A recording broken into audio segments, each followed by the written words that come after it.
Hoje, na nossa aula, a gente vai conversar um pouquinho sobre aquela última parte da nossa apresentação, né? De abordagem focada em esquemas, onde a gente tem aquela parte de intervenções, aqueles modelos de intervenções, né? Então, a ideia é a gente poder discutir um pouquinho como é que isso acontece na prática clínica. Eu pretendo trazer alguns exemplos de experiências minhas, né? Tirar algumas dúvidas de vocês, curiosidades a respeito da prática, né? Então a ideia é a gente poder discutir isso juntos, né? Essa parte mais de intervenção, de aplicação dessas técnicas, né? A pessoa está entrando. Boa noite, Mônica. Boa noite, Vanessa. Luiz Boa noite. Leonardo, Elisangélica, Ali. Boa noite, Então, professor. repetindo, né? Boa noite, César. A ideia é hoje a gente discutir a parte de técnicas, né? A gente poder conversar um pouquinho de como é que é a aplicabilidade, né? Como é que essa teoria toda que a gente viu se transforma na prática. Trazer alguns exemplos, né? De intervenção, como é que a gente faz a abordagem pensando nos esquemas iniciais desadaptativos, né, considerando os domínios de esquemas aos quais eles pertencem, ok?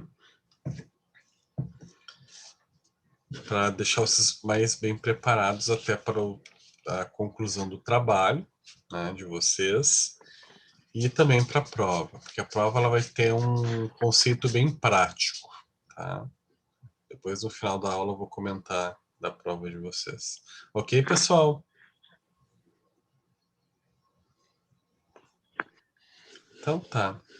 Ok. Alguém já começou a fazer o trabalho? Prof, Eu dei uma lida. estou em fase de prioridades. O que vem primeiro? Entendi. Então Muitas tá. demandas. Eu já comecei, professor. Eu comecei, na realidade, mais na parte da análise separar, tipo, os dados do... Inclusive, boa noite, desculpa, eu estava fazendo chimarrão, não dei boa noite para ninguém, desculpa o mau jeito.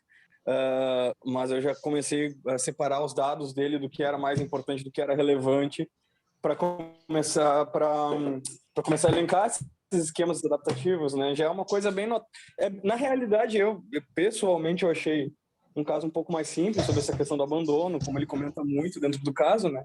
E aí agora, depois, desenvolver a forma de abordagem é que daí a gente dá uma aprofundada na ideia. Uhum. Ok. Importante, assim, né? Sempre quando a gente for qualquer tipo de intervenção na abordagem cognitivo comportamental, acredito que em qualquer abordagem, né? Quando a gente vai iniciar pensar em intervenção, a gente sempre passa por uma primeira etapa que antecede, que é uma boa avaliação, né? Então a gente poder entender onde é que está o sofrimento do sujeito, né? A dinâmica, né, comportamental, cognitiva do sujeito. Então, assim, quando a gente consegue compreender alguns processos, algumas características importantes dos processos cognitivos do paciente, que no caso, né, do que a gente está vendo hoje, serão os esquemas iniciais desadaptativos, a gente consegue entender a dor do paciente e por que existe essa dor, né? Onde é que está essa necessidade do paciente, essa necessidade emocional? Que tipos de enfrentamento ele tem tido no dia a dia dele, né? Ou que ele traz na sessão, que seriam os modos de enfrentamento. E a que esquemas iniciais desadaptativos esses mecanismos estariam associados, né? Então, a gente tem que partir daí, né? Entender essa dinâmica, né? Eu compreendendo, bom, daí eu vou lançar mão de estratégias que sejam mais personalizadas, né? Que sejam para aquilo que o paciente realmente precisa. Isso faz toda a diferença, né? Tem muitos pacientes que a gente a terapia ela não avança, ela não anda, porque a parte inicial que nós deveríamos ter o cuidado, né? Ela não foi bem feita. Não, e diria assim que 90% das vezes ou mais não é por uma incapacidade do terapeuta. Acontece por uma pressa, que às vezes pode ser do paciente, né? Que o paciente quer resolver rápido seus problemas. A gente está numa sociedade muito organicista, de velocidade de informação, né? De necessidades instantâneas. E às vezes o paciente chega, olha, tenho que resolver essa relação, tenho que resolver essa questão, quanto tempo vai demorar? E o paciente às vezes impõe a gente um ritmo, né? Uma necessidade de tempo. E claro que as pessoas se preocupam com, né,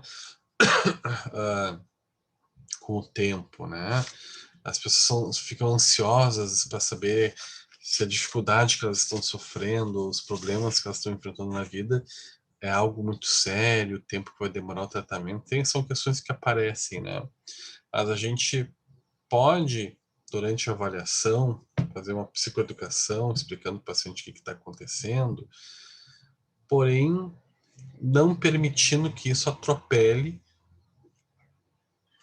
uma boa avaliação inicial, que muitas vezes demora de uma sessão, o que é muito raro acontecer, né? Ter toda uma avaliação bem feita em um dia de encontro, né? De 1 a 4 sessões, 5, né?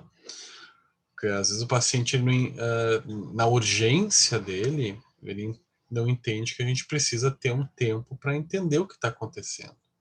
E ele entender também. Porque no processo de avaliação, o paciente também vai sendo psicoeducado com relação aos seus processos mentais, né? Ele vai entendendo, contextualizando aqui para a abordagem focada em esquemas, que é o que nós estamos discutindo, vai entendendo, né, quais são os seus modos de enfrentamento, quais são os seus esquemas iniciais desadaptativos, quais são os domínios dos esquemas, né, sendo os domínios, né, que aquele conjunto de esquemas que se unem para formar um domínio, né, maior, esquemático, entendendo como isso influencia na vida dele. Tudo isso é importante, tudo isso já é terapia. Isso já é intervenção na própria avaliação, né? O paciente está apropriado de si mesmo e cabe a nós psicoeducar bem o paciente, orientar bem para que ele entenda isso, né? De que esse processo do nosso entendimento do que está acontecendo com ele, uma boa avaliação e ele também se apropriar de si mesmo, né? Se psicoeducar bem quanto aos seus processos mentais e cognitivos, vai fazer toda a diferença nessa linha de largada, que vai influenciar lá na linha de chegada depois da terapia.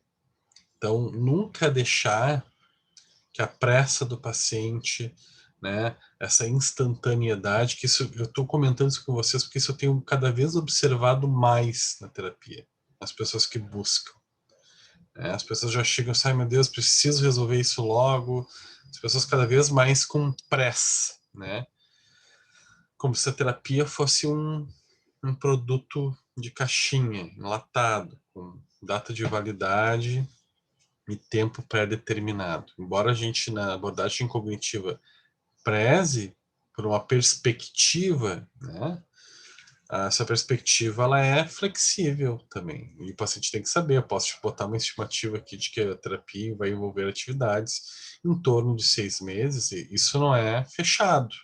Isso vai depender de muita coisa, né? É uma perspectiva, um prognóstico, que a gente vai sempre reavaliando juntos, nesse empirismo colaborativo que é a relação do terapeuta com o seu paciente, tá?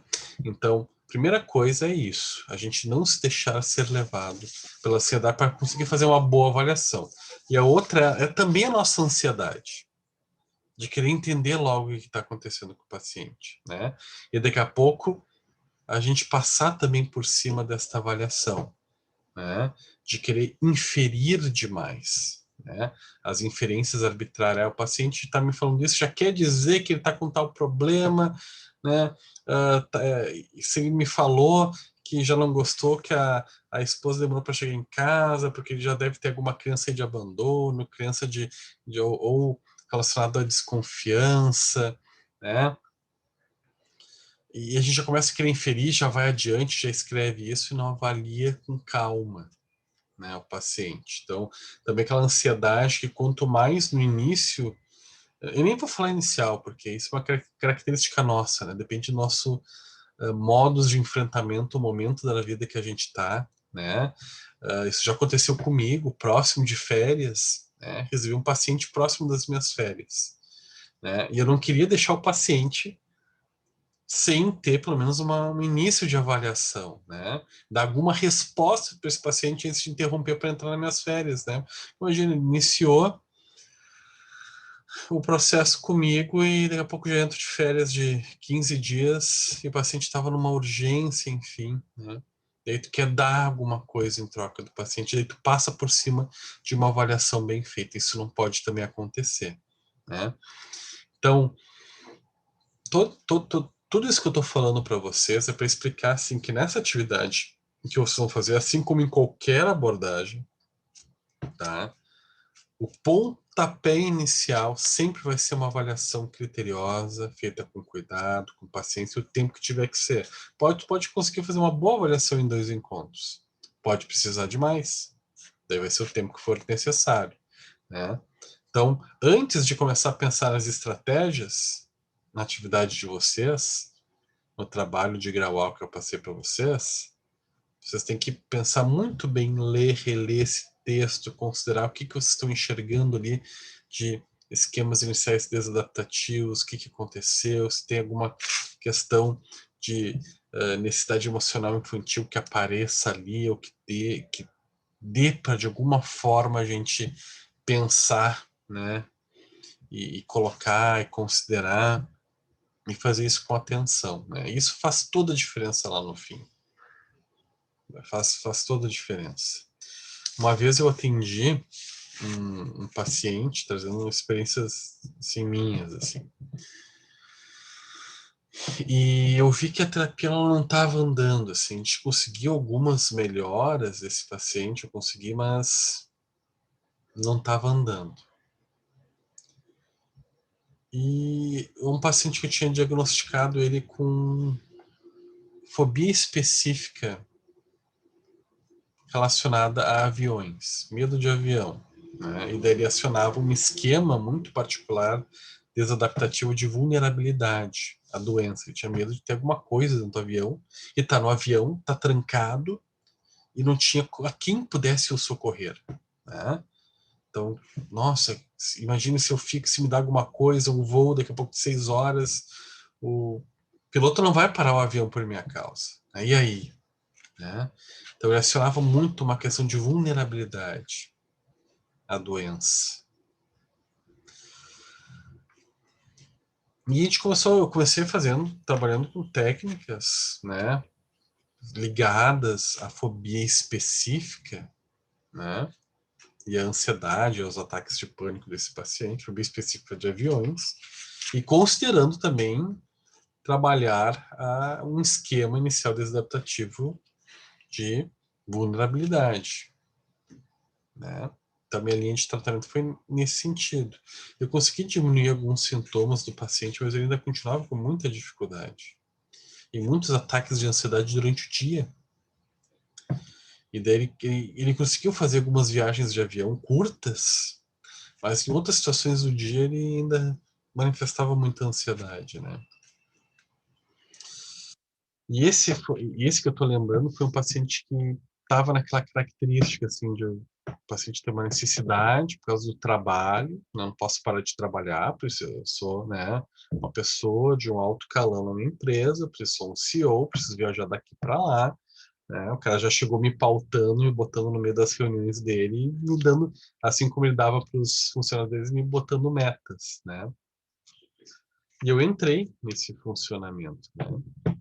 De não, vamos, chefe, né? Vamos estabelecer as tuas metas rápido, né?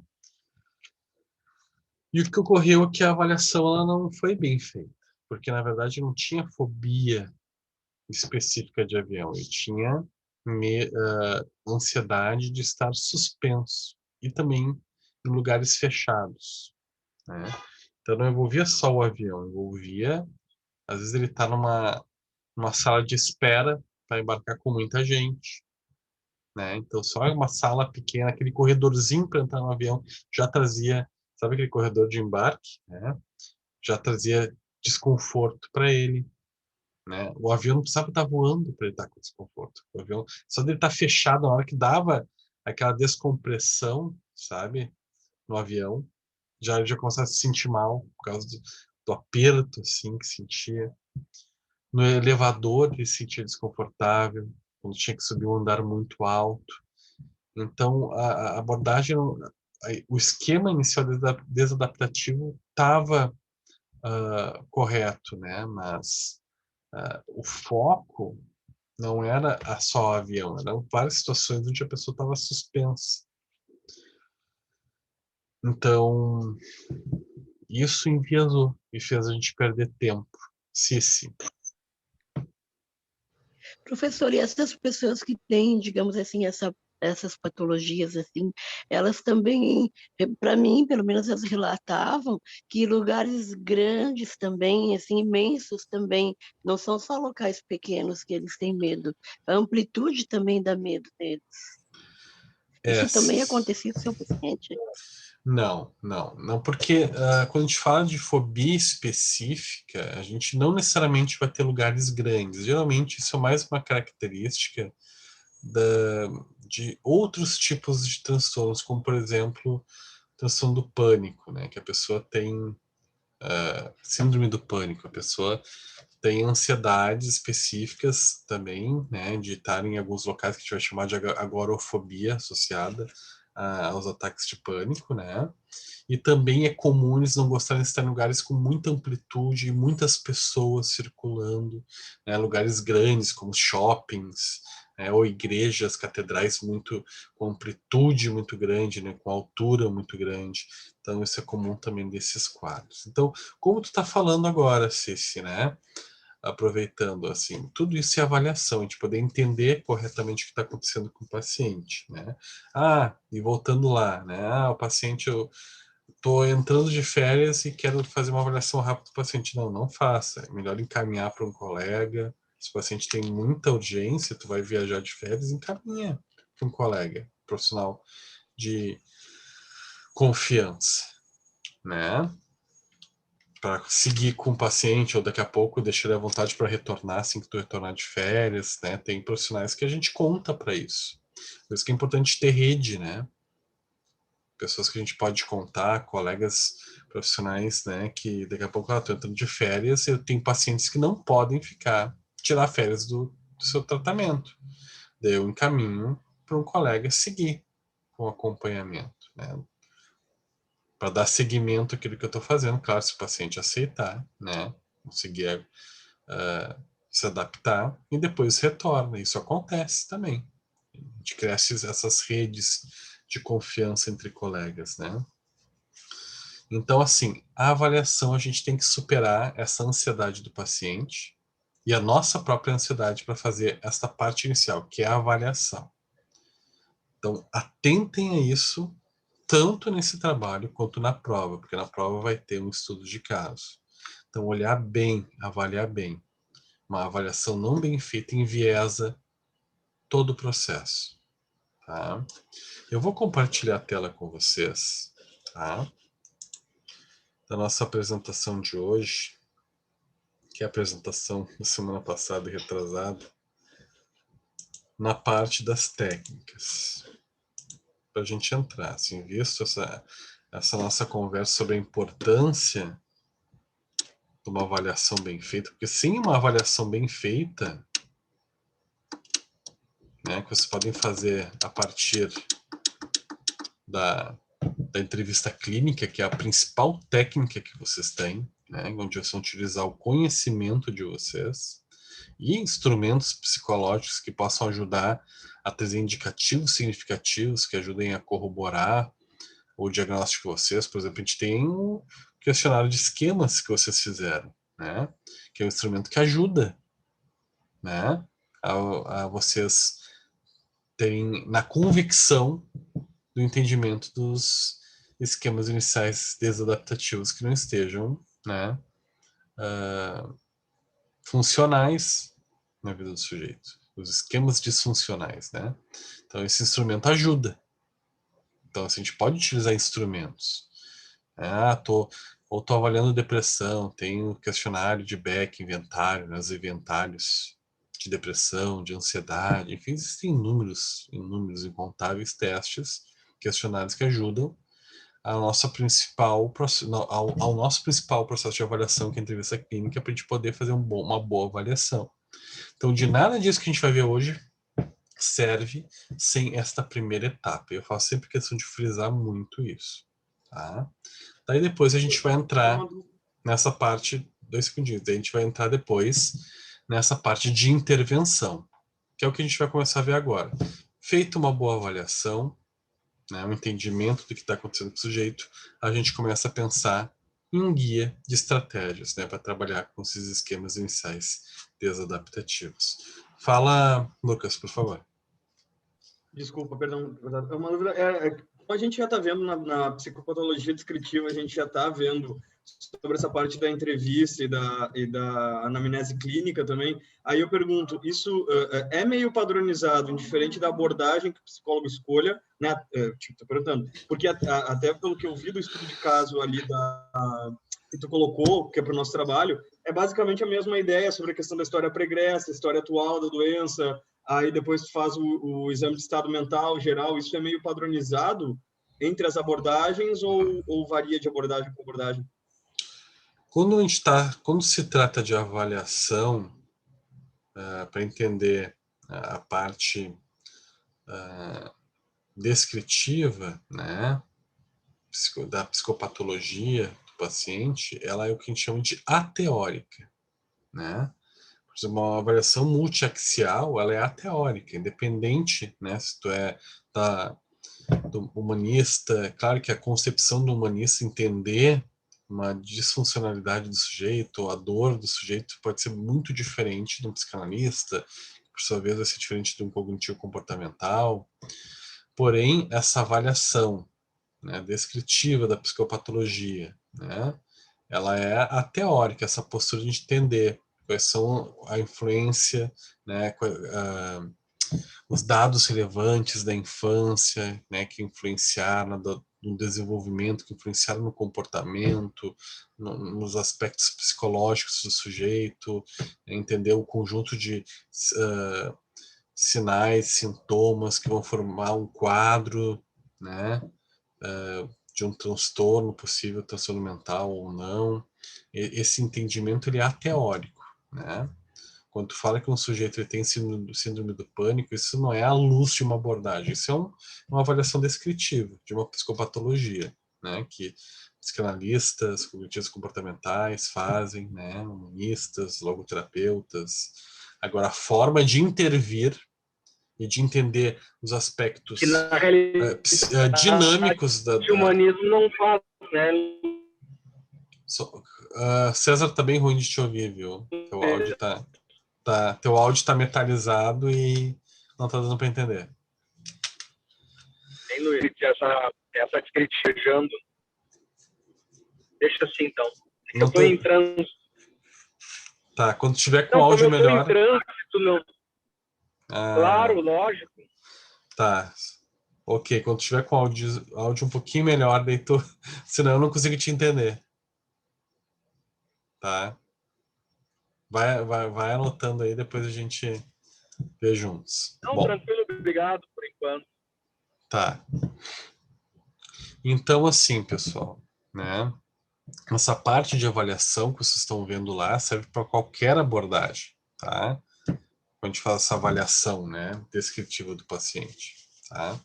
E essa é a postura investigativa que nós vamos ter, que vai nortear todo o processo, inclusive aqui, tá?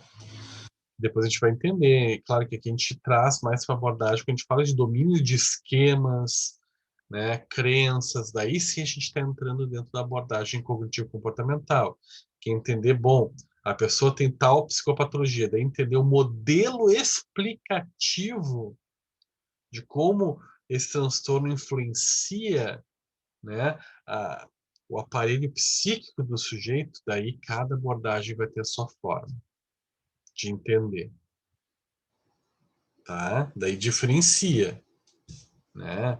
Esses conceitos processuais que a abordagem cognitiva tem, de crenças centrais, crenças intermediárias, né? Comportamentos, né? Estratégias compensatórias, pensamentos que vão gerar emoções, que vão determinar o nosso comportamento, os esquemas iniciais desadaptativos, que são conjuntos de crenças, pensamentos, emoções, reações fisiológicas, estratégias, né, que a gente vai utilizar em determinados contextos diferentes. E isso já é teórico, né? Então, a forma como isso vai influenciar a nossa mente e o modelo explicativo de como isso funciona no sujeito, daí cada abordagem vai ter a sua forma de explicar. E vai influenciar na estratégia que a gente vai ver hoje, né? Porque quando eu for falar aqui em estratégia, ó, vocês podem muito bem observar e ler, ó, guia de estratégias para trabalhar com esquemas. Vamos trabalhar a nível cognitivo, nível experiencial, comportamental, que a gente já está considerando modelo explicativo na forma de intervir, né? Então, as abordagens de terceira onda, elas não deixam de ser abordagens que envolvem processos cognitivos e principalmente comportamentais, tá? E aqui, quando a gente fala de focado em esquemas, ela tem algumas particularidades, né? A gente trabalha muito também com estratégias experienciais e de relacionamento terapêutico, que a gente vai chamar de reparação parental. Só uma licença para eu assoar o nariz, que eu não sei, eu tô numa rinite constante esse semestre. Uniforme constante.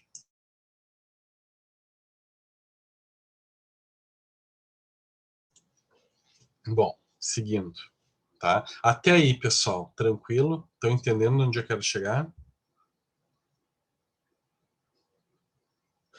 Ok. Sim, Tá. professor. Então agora a gente vai falar um pouquinho sobre as estratégias. Aqui tem então um guia, porque para cada esquema inicial desadaptativo, a gente vai pensar, né, uma forma de intervir a nível cognitivo, a nível experiencial, né? Quando eu falo de cognitivo, eu falo a nível assim de pensamentos, imagens mentais, né? Crenças intermediárias. É isso que eu estou falando, e pensamentos, basicamente, tá? Quando eu falo experiencial, a gente está falando de memórias, a gente está falando de conseguir também trabalhar imagens mentais, mas de uma forma mais lúdica, através da criatividade, né, da imaginação, né? Então, são atividades que vão envolver mais isso, assim. Experiencial também a gente envolve a prática, assim, de tentar de alguma forma lúdica, através de uma dinâmica no setting terapêutico, a gente fazer alguns ensaios, né? Imaginando situações específicas. E comportamental, que são ações, né? A gente vai indicar comportamentos que auxiliam o sujeito, tá, a mudar o seu modus de enfrentamento. Então, quando a gente fala de estratégias a nível cognitivo, a gente quer auxiliar o paciente a reavaliar seus processos de pensamento, suas crenças, questioná-las, refletir sobre elas, ou aprender a conviver com elas, monitorando elas. E o principal aqui, quando a gente fala de forma cognitiva aqui, na abordagem focada em esquemas, sempre o cognitivo vai ser no sentido mais de monitorar e de flexibilização cognitiva, de eu considerar aquela minha forma de pensar, mas considerar outras formas de pensar também. E também de conviver com os meus pensamentos de forma mais harmoniosa. Quando a gente fala de experiencial, a gente está falando de conseguir acessar questões que seriam inacessíveis para o paciente não está conseguindo lembrar da infância, da adolescência, né? Ou trabalhar com cenários que seriam muito difíceis de ele conseguir trabalhar no seu momento presente, né? Ah, eu não consigo nesse momento tratar de um assunto muito delicado com meu pai. Então tá, vamos fazer uma atividade aqui, uma dinâmica onde eu vou fazer o papel do teu pai, tu vai me falar tudo que tu gostaria. Ou a gente vai imaginar neste bonequinho aqui a imagem do teu pai, tu vai falar o que tu gostaria, né? Então aquilo onde não, o paciente não teria ou ainda estaria preparado no momento presente para poder enfrentar, e a gente vai preparando ele, né? E também, claro, como eu falei anteriormente, acessar informações mais remotas, né, mais infantis, e de outros momentos do seu desenvolvimento. E comportamental é agir diretamente no modus operandi do esquema, no modus de enfrentamento, e modificá-los para obter novos resultados. E a não mais ativação do esquema inicial desadaptativo. Tá? Porque esses esquemas eles tentam se manter, né? Através dos mecanismos de supercompensação, de evitação, né? Então a gente tenta de alguma forma modificar essa forma de se relacionar, do sujeito de se relacionar com o seu esquema inicial desadaptativo, né? Para que ele não mantenha todo esse processo cognitivo. E o comportamento é uma das chaves para isso. E no relacionamento terapêutico é o terapeuta fazendo o papel de reparação, né? Para que ali na terapia já seja um processo onde a gente, através da relação terapêutica, a gente questione e o paciente se sinta sinta e perceba que esses esquemas eles não são adaptativos, ou não são reais, não são baseados na realidade, né? Ou não são esquemas que tragam vantagens para ele, né? A forma de ativação desses esquemas não traz benefícios para a vida do sujeito. Então a gente ele também vai ser instrumento de modificação através da relação terapêutica. Então a gente vai atuar nesses níveis: cognitivo, experiencial, comportamental e de relacionamento terapêutico. Ok? Então agora a gente vai ver cada um deles de forma específica. Cícero, quer trazer alguma consideração a respeito disso?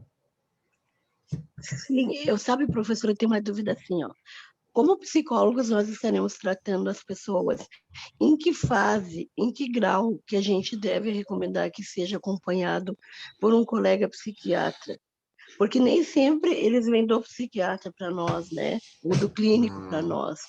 E quando assim não há uma resposta só com a terapia da conversa que a gente encaminha, ou quando há muito sofrimento, eu tenho uma dúvida assim, em que grau? Porque quando eu estava olhando o nosso trabalho, eu não sei se isso acontece só comigo, eu já quero fazer diagnóstico dentro do CID, sabe? Uhum. E penso em ter um colega psiquiatra para ajudar, mas é que nem sempre precisa de um psiquiatra, né? Em Nem que sempre. fase se faz necessário, em que grau? Existem alguns indicadores que podem nos ajudar a entender se o paciente ele precisa de uma intervenção a nível de psicofármacos, né?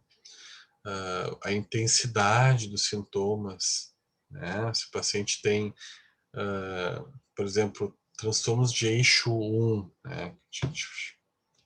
Por exemplo, transtornos de ansiedade, transtornos de humor. Quando essa ansiedade ela tá tão forte, mas tão intensa que o paciente não consegue nem sair de casa para ir para terapia, ou tem um sofrimento muito elevado, né, a ponto de ele não conseguir se tornar, não conseguir se beneficiar, né, das estratégias, né, que a gente vai abordar, por exemplo, hoje na aula, tu sentir que primeiro, a intensidade é muito grande, onde o paciente não consegue vencer a barreira de nem ir para terapia, né? Daqui a pouco a gente pode indicar para a família passar por uma avaliação psiquiátrica antes, né? Para ver se o sintoma não está elevado o suficiente para o paciente nem conseguir nem se beneficiar de uma terapia, né? O paciente não consegue nem sair de casa de tanta ansiedade. Embora o melhor seria ele conseguir fazer passar por uma primeira avaliação por vocês, tá? Porque ninguém está tão habilitado para fazer uma avaliação psicológica que o psicólogo. Nenhum psiquiatra, ele conhece tanto de sintomas descritivos, né? E de psicoterapia quanto um psicólogo, né? Então, o ideal seria passar por nós a gente fazer essa avaliação. Entender o grau de intensidade desses sintomas e frequência. Se está muito elevado, a ponto do paciente, tu sentir que não vai conseguir nem aderir ao tratamento com um sintoma de ansiedade tão elevado, a gente pode considerar que esse paciente já possa, de início, já passar também por uma avaliação psiquiátrica em conjunto, um tratamento combinado, tá? Mas isso vai muito da avaliação de vocês, do grau de intensidade. Os sintomas de ansiedade eles podem ter um grau leve, eles podem ter um grau moderado, ou eles podem ter um grau grave, né?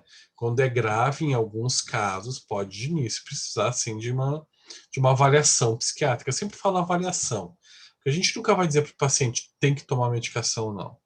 O máximo que tu pode dizer para o paciente tu tem que passar por uma avaliação psiquiátrica, porque quem determina se vai tomar o psicofármaco no fundo é o médico psiquiatra, né? Assim como a gente não quer que o psiquiatra passe, né, ele invada o nosso espaço, a gente também tem que cuidar para não invadir o espaço do médico, né? Não, tu vai lá porque ele vai te dar uma medicação, não, tu não pode dizer isso. Tu pode sugerir que faça uma avaliação, isso que eu sempre falo. Olha, tu vai passar por uma avaliação psiquiátrica, né? Acho que é importante nesse momento, tá? O médico avaliar, né, a possível necessidade, se ou não, de um psicofármaco, ele vai avaliar isso, né? Para a gente poder seguir da melhor forma com o teu tratamento. Então, quando os sintomas são muito graves, um paciente depressivo que está com ideações suicidas e tentativas de suicídio, né? É um caso também que a gente encaminha também para uma avaliação psiquiátrica, acompanhado da sessão. Então, existem casos onde esse trabalho aqui que a gente vai ver juntos aqui, ele vai ser acompanhado, um tratamento combinado com psicofármacos. Depende da necessidade do paciente. Existem disciplinas onde vocês vão ver isso mais a fundo, tá? Por exemplo, tem alguns aqui que estão fazendo psicologia descritiva, e se discute isso também nessa abordagem, né? Ou nas disciplinas de psicofarmacologia, né? Para a gente entender bem esse limite, né? Pacientes que estão numa fronteira, né? Invadindo a fronteira, pacientes limítrofes, né? Invadindo a fronteira da psicose, né? Onde há sintomas delirantes ou de ilusões, alucinações que causam uma perturbação na avaliação crítica do paciente, para o paciente poder se beneficiar da terapia, é necessário uma avaliação psiquiátrica para uma possível medicação que auxilie o paciente a ter um contato maior com a realidade, para poder realmente se beneficiar de uma forma mais completa da terapia e das intervenções que a gente vai trabalhar, né? O paciente tem que conseguir compreender o que a gente está trabalhando com ele, ter senso crítico. Então, nesses casos, risco de suicídio, depressão grave, ansiedade grave, pacientes com sintomas psicóticos, né? Nesses casos, é importante, é interessante uma avaliação psiquiátrica para uma possível intervenção, um tratamento combinado com psicofármacos, tá? Então, mas isso a gente encaminha, né? É bom vocês também sempre terem profissionais de confiança, né? Isso vai acontecer com o tempo, se vocês conhecerem psiquiatras, né? E terem as indicações de confiança. Não tem psiquiatra de confiança, conversa com um colega que possa indicar alguém de confiança para encaminhar o paciente, caso seja necessária uma avaliação psiquiátrica para um possível tratamento combinado, tá? Ok? Como também tem o caminho contrário, né, professor? Que vem do psiquiatra com uma medicação forte, e a pessoa começa a fazer psicoterapia e trabalhar, e ela pode automaticamente, claro, com a permissão do psiquiatra, vai diminuindo a dosagem. E chega em Sim. casa até que retiram, né? É uma parceria bonita. E outra coisa que eu sugiro para vocês nesse processo psicoterápico, né, seja de qual abordagem vocês quiserem seguir depois, né? tá em tratamento combinado, tem que ter contato ativo com o psiquiatra, sempre discutindo o tratamento, né? É combinado mesmo, não pode ser dissociado. Ah, como é que foi lá no teu psiquiatra? Não, vocês têm que ter contato com esse profissional para ir discutindo o caso.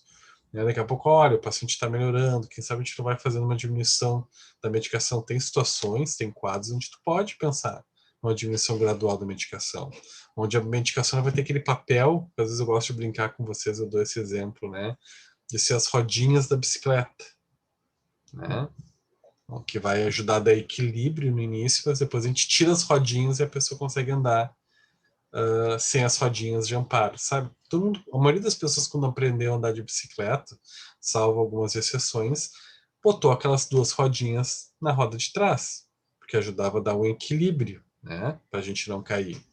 Então, às vezes, em alguns tratamentos, a medicação vai ter esse papel, ajudar a dar aquele equilíbrio inicial para a pessoa se deslocar, conseguir ir adiante, e depois a gente tira as rodinhas aos poucos para a pessoa andar sem o psicofármaco. Claro, sempre em combinação com o psiquiatra, porque as medicações, muitas vezes, tu retirá-las é algo muito importante, assim, pode gerar consequências, né?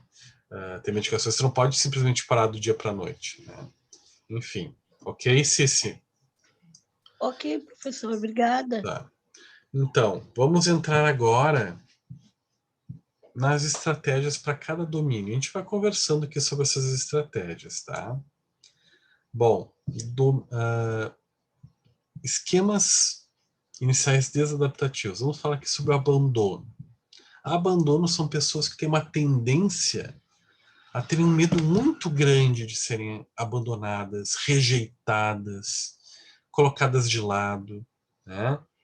E isso gera estratégias dessas pessoas, né? De muitas vezes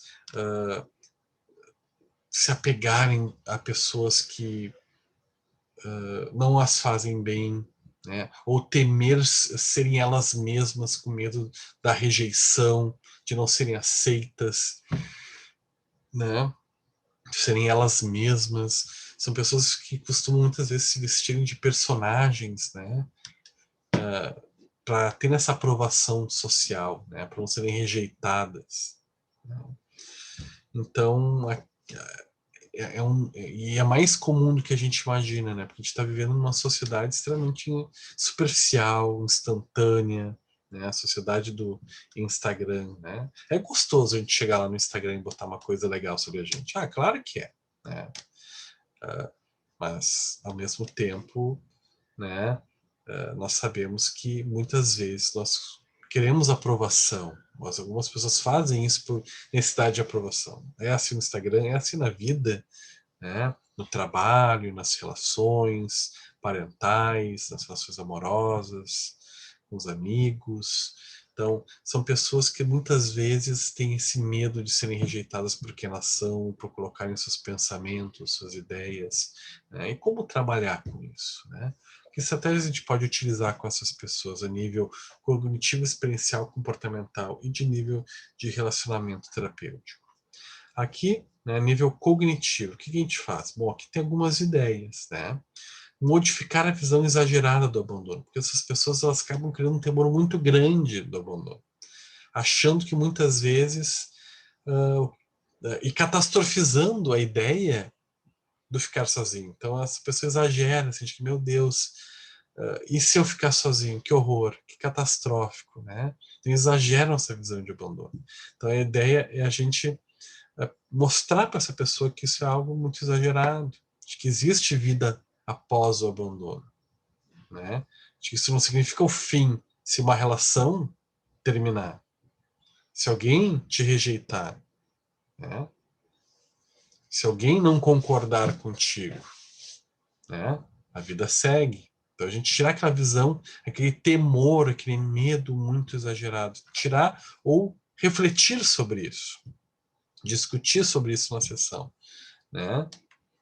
Discutir sobre momentos onde essa pessoa já teve, porque todo mundo já teve situações de perdas, né? De discordância, onde as pessoas de algum momento, de alguma forma, houve alguma rejeição, porque nós não somos unanimidades. Discutir é possível nós termos consenso sempre, né? Então, essa conversa racional, a nível cognitivo, que a gente tem com o paciente, né? Modificando expectativas irreais, onde sempre as pessoas vão serem constantes com a gente, sempre disponíveis, né?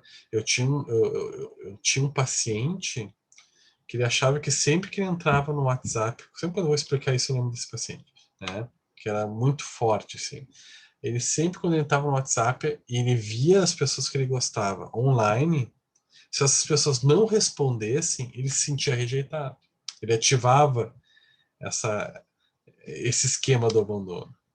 Né? E daí ele lançava um monte de estratégias péssimas, né? De começar a xingar, o que houve, tu não me responde, enfim, né?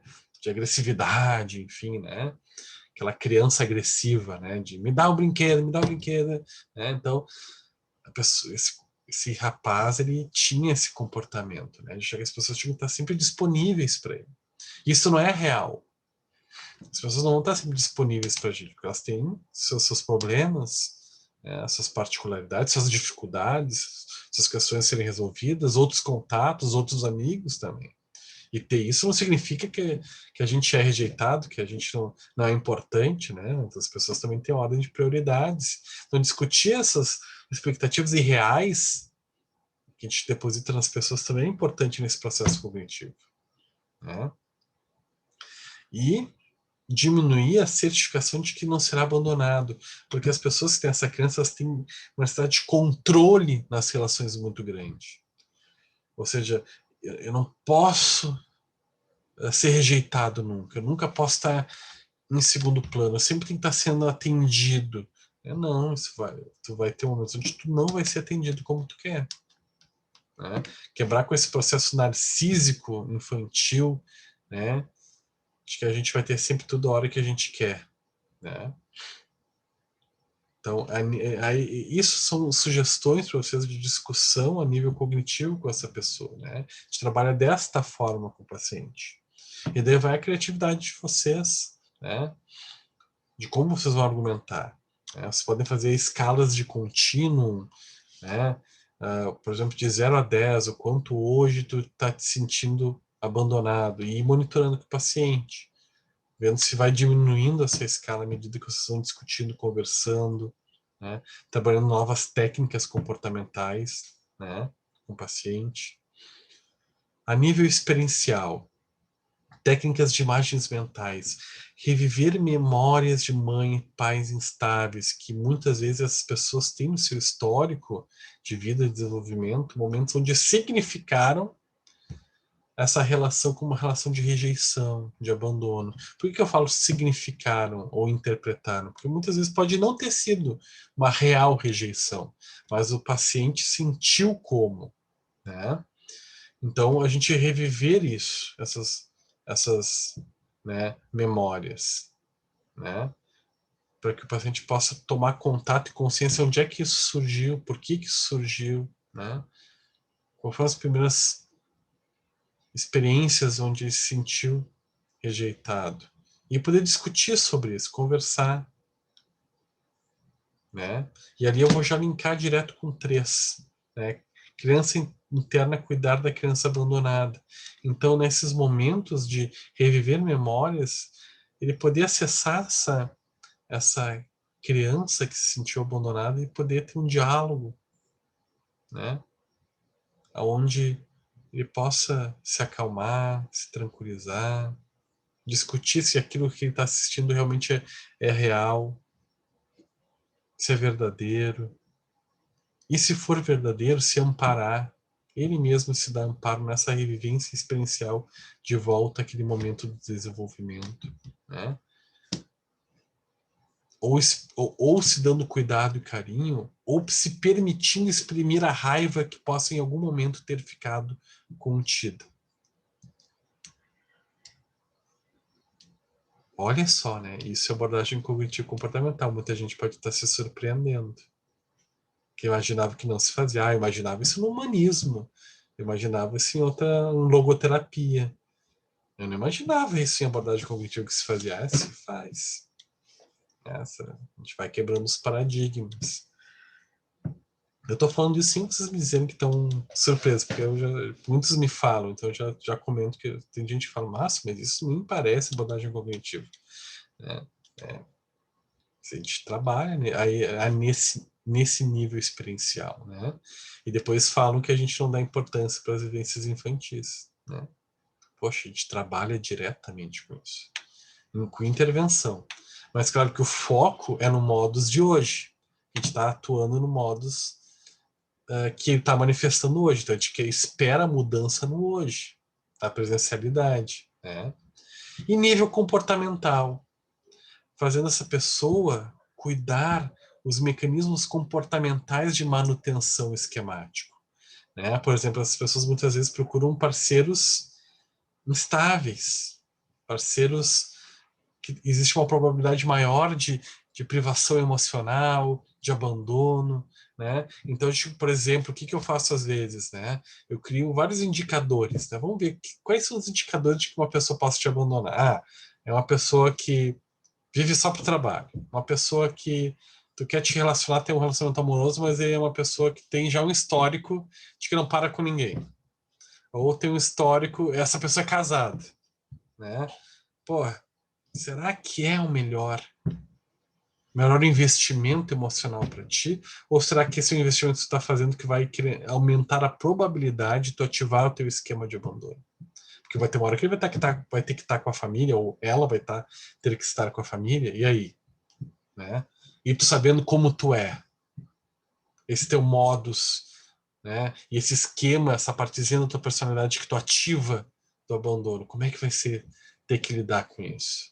Será que a gente não pode mudar o contexto, te relacionar com pessoas que existe uma menor chance de tu ativar esse esquema? E olha só, você lembra lá no início quando eu falei que nas abordagens de terceira onda não se trata só de mudar a cognição, também é mudar o contexto, principalmente. Porque se eu me relacionar com pessoas onde existem menores indicativos, pessoas mais funcionais, menor chance de ativar um esquema inicial desadaptativo disfuncional, bom, menos eu vou ter que estar tendo que contestar todos os processos de crenças intermediárias, regras de vida, né, pensamentos distorcidos, disfuncionais, que vão surgir por conta disso. Então muda o contexto, já procura na base de relacionamento pessoas que não têm já esses indicativos de ser uma pessoa que vai ser ativadora, vai atuar na manutenção desse teu esquema inicial desadaptativo, porque a pessoa faz isso como uma estratégia de manutenção, sem se dar conta, sem perceber. Acaba fazendo escolhas que vão atuar na manutenção desses esquemas, reforçando eles, né? Então, ali, por isso que ele está ali o exemplo, escolher parceiros estáveis, né? Evitar comportamentos, estratégias de modos de enfrentamento que também vão ativar esse esquema, né? Por exemplo, evitar ciúmes, raiva, apego excessivo, né? Eu tive uma paciente que ela tinha dois esquemas iniciais desadaptativos muito fortes que ela ativava, de desconfiança e de abandono. E é comum, às vezes, irem num combinho, assim, juntos, né? E o que ela fazia? Né? O namorado recebia uma mensagenzinha no celular, ela fazia assim, aquele olho que estava aqui, um olho no peixe e outro no gato, né? O olho, eu não sei como é que ela podia fazer, mas ela ficava aqui olhando de canto, já percebia, segundo ela, né? Ela olhava para a TV e ela já dizia que ao mesmo tempo ela estava olhando para o celular do namorado, né? Quando eles estavam no carro, a mesma coisa, dava um bip, ela dizia, atende. Ele, não, eu estou dirigindo. Daí ela já entendia. Como que tu não vai atender ele? Querida, eu estou dirigindo. Depois, olha, ela já entendia que não estava atendendo, que podia ser, né? Ela tinha uma palavra que ela usava, como é que era? China de beco. Uma palavra bem gauchesca, ela era bem gaúcha, assim. É que essas China de beco que ficam mandando mensagem para ele, enfim, imagina, ligou no carro, já não quis atender. Então, ela já começava a ficar com ciúmes, raiva, né, discutindo com ele. E ela fez isso em muitas relações. Ela era uma pessoa que teve muitas relações. E as relações terminavam. Ela dizia, olha, viu, eu acabei sendo abandonada. Mas o que acontecia? O o comportamento ciumento, de raiva, gerava um mal-estar na relação, onde a pessoa se sentia sempre cobrado, gerava estresse, brigas, e daqui a pouco a pessoa pensava, não, eu não preciso passar por isso, e terminava com ela. Então, daí ela justificava, viu, ó, eu tenho que ser desconfiada, viu, ó, isso termina, possivelmente ele já tinha outra. E não entendia que o que causava isso era o comportamento verificador, né? Que estava por trás dos ciúmes, da raiva, né? Desse apego excessivo. Né? Então, não, evitar esse tipo de comportamento, ter que lidar com a sua emoção. Porque durante a terapia, quando ela ganhou alta, inclusive, ela ainda era ciumenta. E bem ciumenta. Mas o que ela aprendeu na terapia? A lidar com ciúmes. Ela se tornou outra pessoa, se tornou uma pessoa com mais mecanismos de enfrentar, outros mecanismos de enfrentamento para os seus esquemas. Ela estava bem conhecedora dos seus esquemas iniciais desadaptativos e sabia lidar com eles. Né? Isso é outra coisa. Nessas abordagens, a gente não considera que a gente vai mudar completamente as pessoas. A gente não muda completamente as pessoas. A gente aprende, a gente ajuda elas a lidarem com as suas emoções, com seus mecanismos desadaptativos. Né? Às vezes a gente promove, a gente consegue promover algumas modificações importantes a nível cognitivo, mas nem sempre a gente pode ter essa meta. Muitas vezes a meta é a pessoa aprender a lidar com as suas emoções e com sua ativação esquemática. Né? Então a gente combinava de ela contar até 10, fazer uma respiração, uma técnica de relaxamento, dela ir olhar o celular dela, né? Algumas atividades comportamentais para tirar o foco, né? E ela conseguir domar a vontade. E no início foi bem difícil, ela foi modificando aos pouquinhos, né?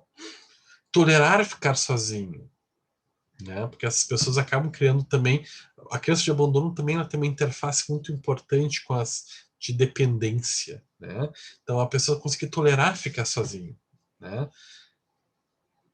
Não tem aquela coisa de ter, porque daí isso também evita aquele comportamento de estar sempre checando o outro, sempre vendo o que o outro está fazendo, onde é que está. Então, não, tu tem a tua vida, né? Tu tem as tuas coisas, valoriza o teu espaço individual, né? Isso também ajuda a pessoa a ir para frente, né? A construir o que a gente chama de reserva emocional, né? Reserva emocional, a pessoa ter o seu propósito na vida, ter as suas coisas, os seus amigos, com quem tem o seu contato particular, né? Ter as suas atividades prazerosas individuais, nos seus espaços. Isso que a gente chama de reserva emocional. A gente não tem que ter uma reserva capital, né, de dinheiro, caso dê uma crise, eu guardei ali aquele dinheirinho que vai me manter aí 1 mês, 2 meses, né? A gente também tem que ter uma reserva emocional. A gente trabalha muito a reserva emocional com esses pacientes que têm esquemas de abandono, né?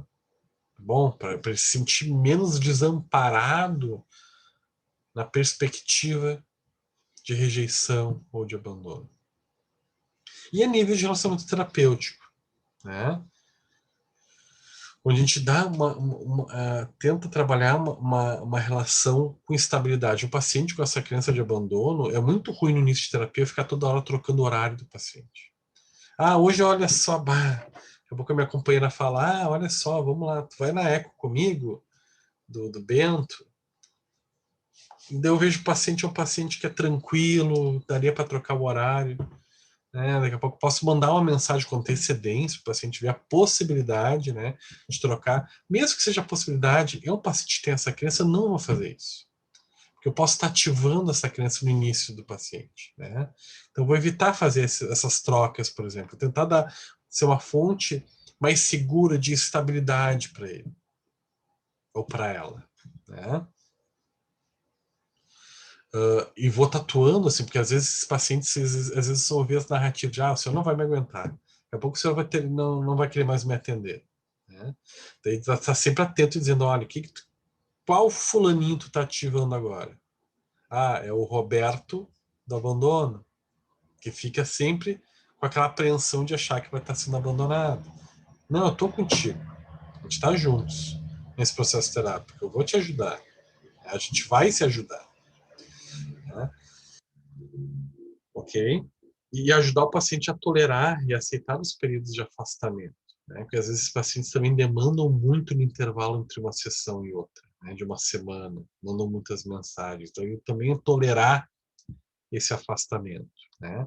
Se for atender um paciente borderline, entrando já no fator descritivo de personalidade, né? Que borderline é um conceito teórico, né? De personalidade explosiva, limítrofe. Né? São pacientes que, se vocês deixarem, vai mandar uma mensagem por turno, né? O tempo todo, porque não tolera o afastamento. O borderline ele tem todos, ativado quase todos os domínios esquemáticos, né? Ele é um pouquinho de todos, né?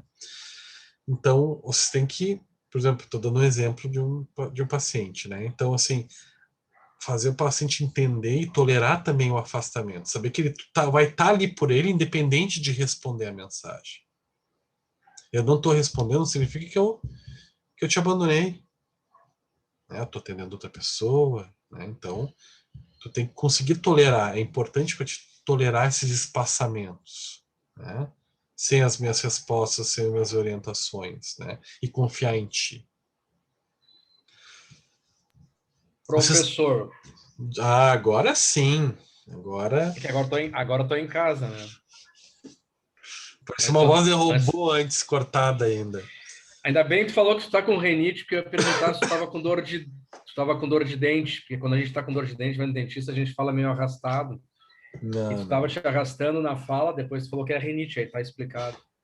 Não, o que eu queria agora, sinceramente, era tirar meu nariz e trocar por um outro. Não só fins estéticos, né? Só um comentário.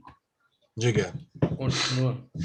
Não, diga. Não, um fato rapidinho, uma situação que aconteceu agora no feriado, muito hilária, assim, muito de repente.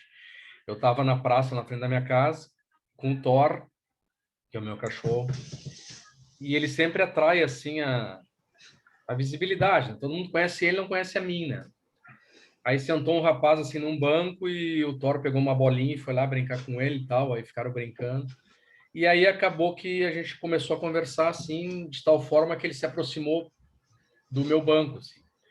Aí tá, aí conversa vai, conversa vem, fala o nome, taranã, de onde é que é? Eu sou de São Paulo, moro aqui agora, assim, assado. Resumindo, eu falei que eu era engenheiro, tal, mas estava fazendo psicologia. Eles não acreditam, tal. Resumindo, ele faz há muito tempo terapia, é um jovem de 25 anos, ele faz há muito tempo terapia. A linha de abordagem que ele utiliza hoje é a terceira onda, né, a dialética, né? Tá dentro deste nosso assunto. Só que ele diz o seguinte, que ele já foi diagnosticado justamente com um transtorno de comportamento borderline, né? E aí tá, logicamente o papo se estendeu assim, né? Ele é um rapaz que ele é adotado, né? Aí ele contou várias coisas assim que ele chega pro terapeuta e fala, foi legal porque é como se eu estivesse fazendo assim, ele estava me passando, eu estava construindo algumas questões, né? E o que me chamou muito a atenção, e aí logicamente que eu puxo muito assim para aquela questão lá do princípio, né?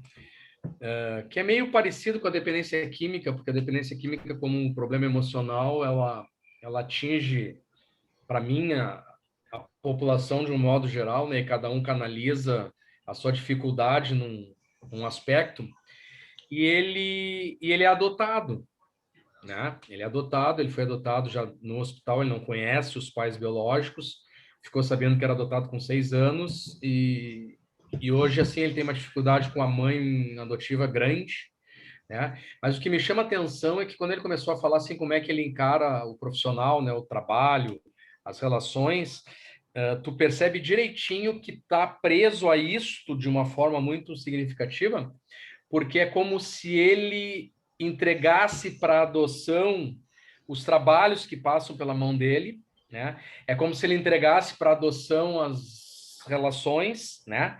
É como se ele não conseguisse assumir a paternidade biológica do trabalho, da companheira, né? De todas as situações que ele conta. E aí, no meio de tudo isso, a maconha ela aparece, né? De uma forma assim para aliviar, né? Mas muito interessante, assim, bem, e como ele falou da terceira onda, né, da parte da dialética, assim, ele tem uma necessidade muito grande de passar para o terapeuta. Ele estuda o caso dele, né? Ele estuda psicologia só no caso que ele foi diagnosticado, para poder ter um vocabulário assim específico né? Ele não gosta de dizer só o beabá ali. Ah, eu tô com fome. Ah, eu tô com sede. Não, ele precisa de um contexto gigantesco assim. Isso aconteceu agora quarta-feira. Obrigado, era só queria partilhar com vocês. Bem interessante, César, bem interessante, né? Então a gente isso é um ponto fundamental. Eu acho que está ligado a todas as abordagens de terceira onda, diria até processual, assim, dessa psicoeducação do paciente se apropriar do seu tratamento, assim, de entender o que está acontecendo, é a psicoeducação, né? Na abordagem cognitivo-comportamental, tu vê que os pacientes são muito psicoeducados, assim, nesse sentido, de entender.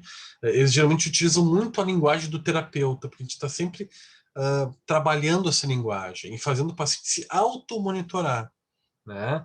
E cada abordagem vai ter uma forma de fazer o paciente se monitorar, né? Dentro da terceira onda, né? Mas tudo é automonitoramento, em todos se utiliza isso, né? Então, se tu vai ver que o paciente vai estar falando que parece um terapeuta, né? E essa é a ideia, né?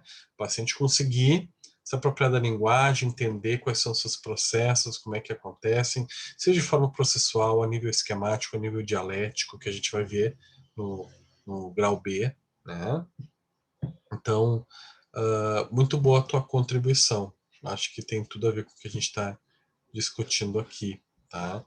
E acredito, então, que a gente segue depois do intervalo, tá? Agora já são 8h09, então vou dar um intervalinho aí de 20 minutos, nós retornamos às 8h30, tá? E continuamos.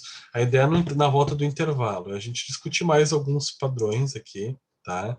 Eu vou escolher mais alguns domínios de esquema, trazer algumas orientações, algumas curiosidades, né? Para vocês entenderem, pegarem o clima, o entendimento de como é que a gente avalia, de como é que a gente ajuda o paciente nesses níveis de intervenção, tá? Ok? Um bom intervalo para vocês.